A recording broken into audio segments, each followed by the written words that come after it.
तो जो हम पीएचडी लाइफ के क्वेश्चंस की बात कर रहे थे, तो उसमें अब जो सबसे इम्पोर्टेंट क्वेश्चंस आता है वह यह आता है कि पीएचडी लाइफ में सबसे इम्पोर्टेंट जो डिसीजन है वह क्या है। तो यह वीडियो खास करके उन स्टूडेंट के लिए है जो ऑलरेडी पीएचडी कर रहे हैं। तो पीएचडी लाइफ में आपको 2 डिसीजन सबसे बड़े लेने होते हैं, और वो 2 डिसीजन ऐसे हैं कि अगर उन दोनों डिसीजन में से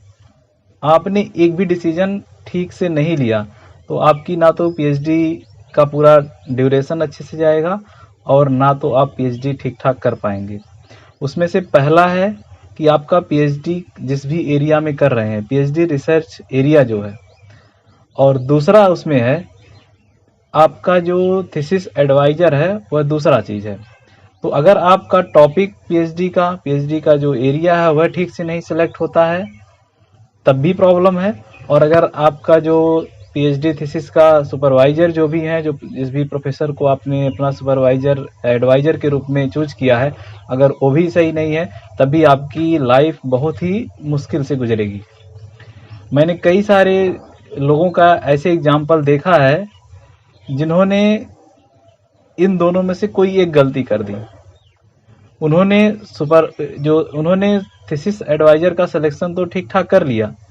बट वह पर्टिकुलर प्रोफेसर जिस भी एरिया में काम करता है उस एरिया का जो बैकग्राउंड है, उस एरिया का जो बेसिक नॉलेज है, उसमें आपका इंटरेस्ट कम है। तब भी आपका जो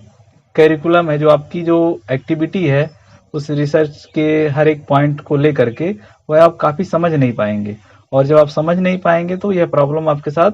होगी और आप हमेशा फ्रस्ट्रेट रहेंगे और बहुत सारी प्रॉब्लम होगी। और दूसरा जो बात है जो रिसर्च एरिया की, तो हर एक जो कैंडिडेट होता है, जब आप पीएचडी शुरू कर देते हैं, 1 साल 1.5 साल बीत जाते हैं, तो उसमें क्या होता है कि आप